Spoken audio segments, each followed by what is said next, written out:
जया, दिल्ली की जो पहली महिला मुख्यमंत्री थी वो बीजेपी की तरफ से थी, सुषमा स्वराज। दूसरी महिला मुख्यमंत्री कांग्रेस की तरफ से थी, शीला दीक्षित। और अब तीसरी महिला मुख्यमंत्री आम आदमी पार्टी की तरफ से हैं, वो हैं आतिशी। तो तीनों ही पार्टियों ने एक तरह से महिला सशक्तिकरण में जो अपना योगदान था वो पूरा कर दिया है। ये थोड़े लाइट मोड में भी कह सकते हैं, लेकिन अब तीनों पार्टियों से एक एक महिला मुख्यमंत्री ये हो जाएंगी। आतिशी के बारे में एक बात ये बतानी जरूरी है जया, कि 2016 में आतिशी वो पहली महिला थी जिनको आम आदमी पार्टी की पीएसी में जगह मिली थी। आम आदमी पार्टी की पीएसी जो थी, वो पॉलिटिकल अफेयर्स कमेटी से कहते हैं, वो सबसे बड़ी डिसीजन मेकिंग बॉडी होती है। और उसके बारे में कहा जाता था कि इसके अंदर सारे पुरुष ही हैं, कोई महिला नहीं है। लेकिन पहली महिला आतिशी बनी थी जो 2016 में जिनको मेंबर बनाया गया था पीएसी का। उसके बाद काफी लंबा उनका संघर्ष चला और मनीष सिसोदिया के साथ मुख्य रूप से उन्होंने काम किया, शिक्षा के क्षेत्र में काम किया, काफी नाम भी कमाया। और जब मनीष सिसोदिया को पद से हटना पड़ा तब उनकी जगह, उनकी जिम्मेदारी अभी तक आतिशी ने ली। लेकिन अब ये पहली बार है, अभी तक मनीष सिसोदिया की परछाई की तरह ही उन्होंने काम करता हुआ उनको देखा गया था कि जो विभाग वो संभाल रहे हैं वही विभाग उनको दिए गए। उन्होंने फाइनेंस संभाला, उन्होंने एजुकेशन संभाला, यही सारे डिपार्टमेंट आतिशी ने संभाले। लेकिन अब जब वो मुख्यमंत्री बनने जा रही हैं तो वो मनीष सिसोदिया की परछाई से जो हैं अब बाहर निकलती हुई नजर आ रही हैं, क्योंकि अब पूरा के पूरा एक सूबे के वो मुख्यमंत्री बनने जा रही हैं। मनीष सिसोदिया उप मुख्यमंत्री थे।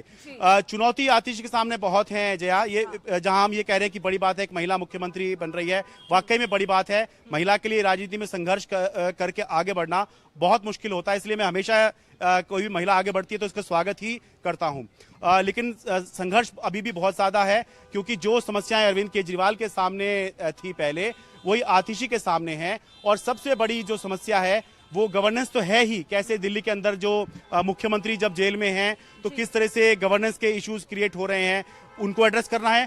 और सबसे बड़ी बात, चुनाव आने वाले हैं और चुनाव से पहले आम आदमी पार्टी ने जो बजट में पास किया हुआ एक वादा, वो ये है कि दिल्ली की हर महिला को जो 18 साल से ऊपर की है, हर महीने 1000 रुपए सम्मान राशि दी जाएगी।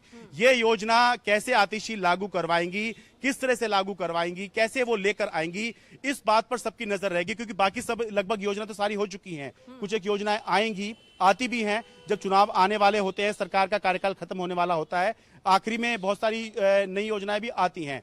लेकिन इस समय सबसे ज्यादा चर्चा उस योजना की है जिसकी बात सबसे पहले आम आदमी पार्टी ने 2022 में की थी, पंजाब चुनाव के समय।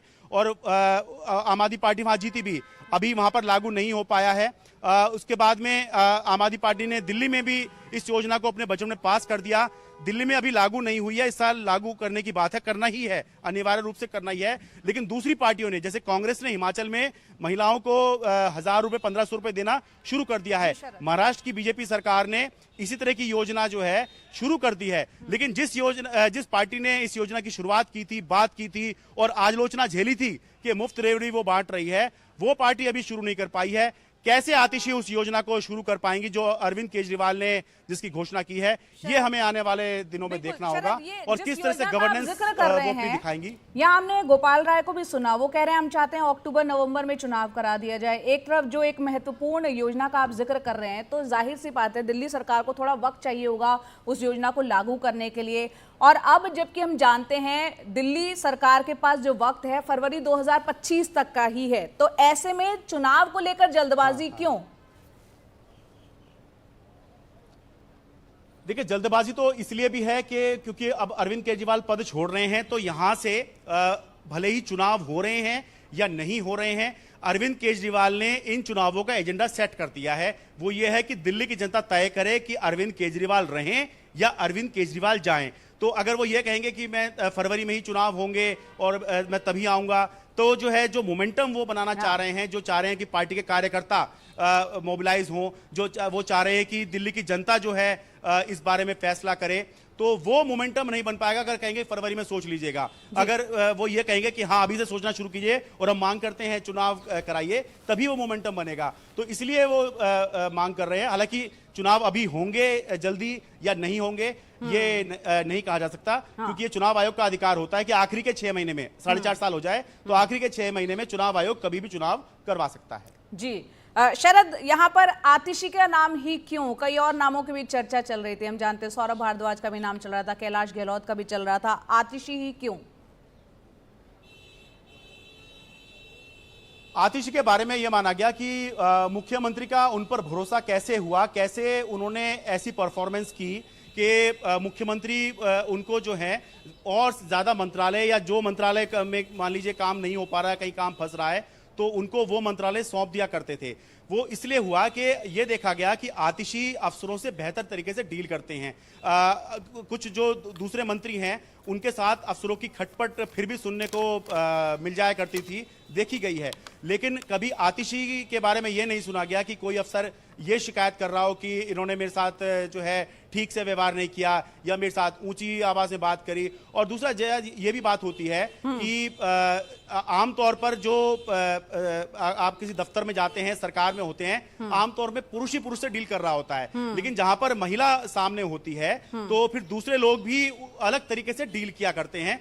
तो संभव है कि वो फायदा भी आतिशी को मिल रहा हो, जिसकी वजह से अफसर बाकी लोगों से अलग तरीके से डील करते हों और आतिशी से अलग तरीके से डील करते हों, क्योंकि एक महिला है।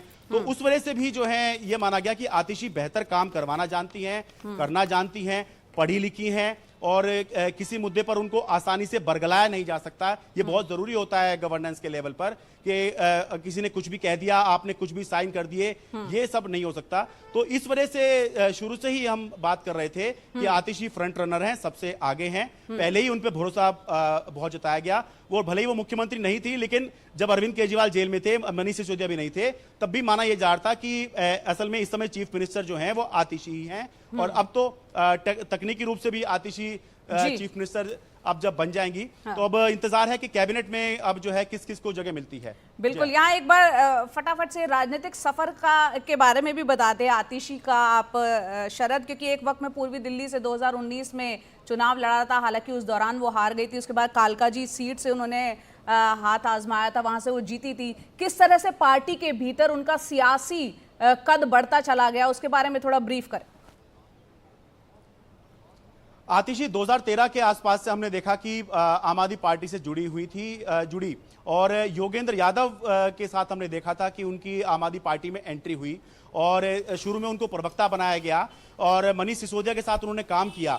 2019 का लोकसभा चुनाव उन्होंने पूर्वी दिल्ली से लड़ा और किसी तरह से उनकी जमानत बची थी। अब ये जो लोग अभी आतिशी के बारे में ये सोच रहे हैं कि देखिए कहां तक पहुंच गई, उनको ये भी देखना चाहिए कि किस तरह से उन्होंने लोकसभा चुनाव लड़ा और किस तरह से उनकी परफॉर्मेंस हुई, लेकिन उन्होंने फिर भी आगे संघर्ष किया। फिर आम आदमी पार्टी उन पर फिर भरोसा जताया और कालकाजी, जब पूर्वी दिल्ली वो हार गई तो दक्षिण दिल्ली की कालकाजी सीट पर उन्होंने चुनाव लड़ा, वो चुनाव जीत गई। और उसके बाद आम आदमी पार्टी ने अलग अलग उनको पद दिए, लेकिन सरकार के अंदर वो तभी आई जब मनीष सिसोदिया गिरफ्तार हुए और उन्होंने इस्तीफा दिया। तब आतिशी की एंट्री एजुकेशन मिनिस्टर के तौर पे हुई। अब 1 साल से ज्यादा हो चुका है, बल्कि अब तो कहें कि 1.5 साल हो चुका है। मार्च 2023 में आतिशी पहली बार मंत्री बनी थी, एजुकेशन मिनिस्टर बनी थी। तो अपनी शुरुआत जो है चुनावी करियर के साथ जो उन्होंने शुरुआत की वो एक करारी हार के साथ की थी। आम आदमी पार्टी तीसरे नंबर पे गई थी वहां पर, लेकिन देखिए किस तरह से उसके बाद में उन्होंने चुनाव लड़ा, वो जीती और आज वो दिल्ली की मुख्यमंत्री बनने जा रही हैं।